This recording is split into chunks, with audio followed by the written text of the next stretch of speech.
Analogue IAS academy journey ఎలా start అయింది? And అసలు what was the actual inspiration ఈ అకాడమీని స్టార్ట్ చేయడానికి మీకు?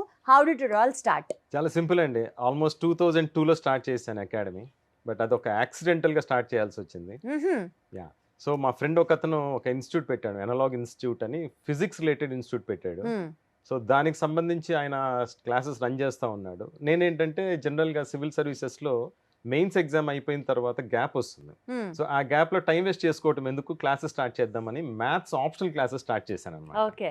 So, it was a very good hit at that point of time. Though initially 9 students మాత్రమే ఉన్నా కానీ, but slowly it has become a very big institute later on. అయితే ఈ జర్నీలో ఏంటంటే దేర్ ఆర్ డిఫరెంట్ ఫేజెస్ అనమాట.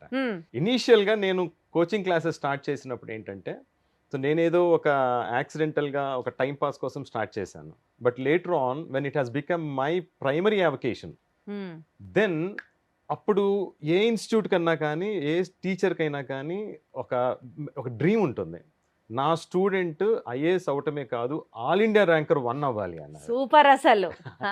అది 2006లో ఆల్ ఇండియా ర్యాంక్ 1 వచ్చింది మొట్టమొదటిసారిగా మన అప్పుడు కంబైన్డ్ స్టేట్లో. సో రేవు ముత్యాలరాజు ఐఏఎస్ ఆయన మన ఇన్స్టిట్యూట్ నుంచి రావడం జరిగింది అనమాట. నా క్లాస్ రూమ్ స్టూడెంట్ అన్న. అలా 2010 వరకు చూసుకుంటా ఉంటే 2006 నుంచి 2010 వరకు ఎక్కువ ర్యాంకులు ఆంధ్రప్రదేశ్ నుంచి, కంబైన్డ్ ఆంధ్రప్రదేశ్ నుంచి రాలేదన్నమాట. అయితే 2010 తర్వాత చూసుకుంటే మనము ఎప్పుడైతే నేను మళ్ళీ ఒక second phase of the programme start చేశానో ఇన్స్టిట్యూట్ పరంగా, ఢిల్లీ నుంచి మంచి మంచి ఫ్యాకల్టీని హైదరాబాద్ తీసుకురావడం జరిగింది. ఎందుకు తీసుకురావాల్సి వచ్చింది అంటే, తెలుగు వాళ్ళు చాలా మంది సివిల్ సర్వీసెస్ ర్యాంక్స్ కొట్టలేకపోతున్నారు. ఎందుకు కొట్టలేకపోతున్నారు అంటే, అప్పటిదాకా వస్తున్న ర్యాంక్స్ ఏవైతే ఉన్నాయో అవి తగ్గుతూ తగ్గుతూ తగ్గుతూ వస్తున్నాయి 2010 వరకు. ఎందుకంటే టీచర్స్ అన్న వాళ్ళు, అప్పట్లో ఉన్న టీచర్స్, వాళ్ళకి స్టూడెంట్స్ ఎక్కువ ఉన్నా తక్కువ ఉన్నా అదే పాఠము 10 సంవత్సరాలుగా చెప్తా ఉన్నారు. వాళ్ళు చెప్పే విధానంలో మార్పు రావట్లేదు. కానీ యూపీఎస్సీ వాళ్ళు అడిగే ప్రశ్న విధానంలో మార్పులు వస్తా వచ్చినాయి.